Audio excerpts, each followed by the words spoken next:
crossing the Mason-Dixon line to make their pitches at the Southern Republican Leadership Conference. Michelle Bachmann, Ron Paul, Rick Santorum, all of those speaking today, sending a message to Barack Obama. The South is GOP territory. Former Georgia Congressman Newt Gingrich is trying to use the platform as a comeback. He even walked out to Journey's Don't Stop Even. This is the core of my argument with Barack Obama. He is a natural, secular European socialist. Yes. He believes in big government. He believes in centralized power. He believes he, as a politician, knows more than we do, and he should help us redesign our lives by letting him and his bureaucrats live it for us. It is the opposite of freedom. Let's bring in our company's senior advisor for the New Democrat Network, Alicia Menendez, and Comcast Network DC Bureau Chief, Robert Traynham. Happy Friday to you both. And Alicia, let me start with you. Is the South Republican territory? I mean, I do think it definitely leans Republican, and I think what we're going to see in 2012 is an extension of what we saw in 2008. Democrats will try to be competitive in Virginia, in North Carolina, in Florida. Maybe they'll even make a push in Georgia. But they don't need the South to win. President Obama won the largest Democratic margin of victory since 1964 without the solid South. Why is that? Because demographics in the rest of the country are changing. He now needs to win Arizona, Nevada, New Mexico, Florida, the Sun Belt. If he can do that, South doesn't matter as much. Last time around, as you said, Obama won Virginia, Florida, North Carolina. He thinks he can play for Georgia and Texas. I mean, take a look at North Carolina. He won, for example, by 15,000 votes in 2008. First time the Dems could carry them in 1976. Robert, should the Republicans worry about getting too complacent down south?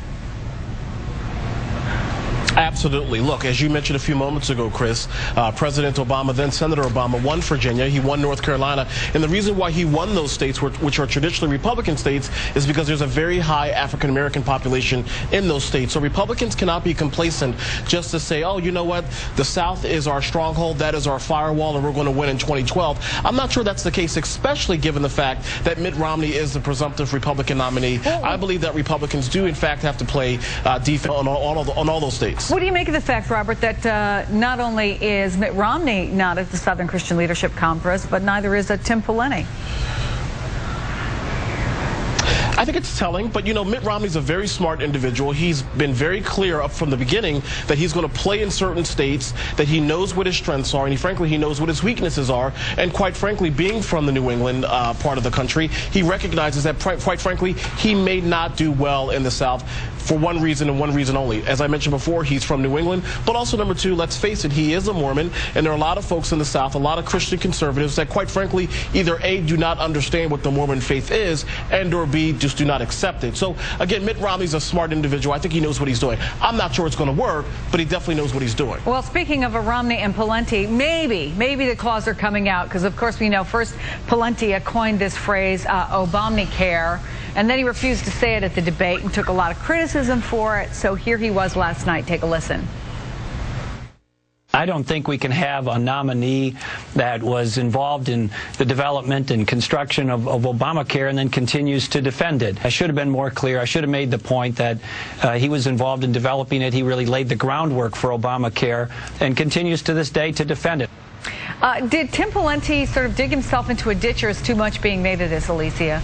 I think too much is being made of this, and I just think this is the first of many things we're going to see. I heard someone say that the price of being the Republican nominee and coming out of that primary will be that you will be unelectable in the general, because they are going to throw these types of barbs at one another. They are going to move their positions further to the right, and when it comes to a general election, they are not going to be palatable to a vast majority of the electorate.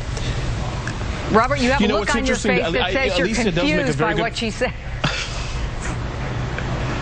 You're exactly right. You took the words right out of my mouth. Why is because, you know, when you take a look at the Democratic primary, there were 7 individuals that were running in the primary in 2008.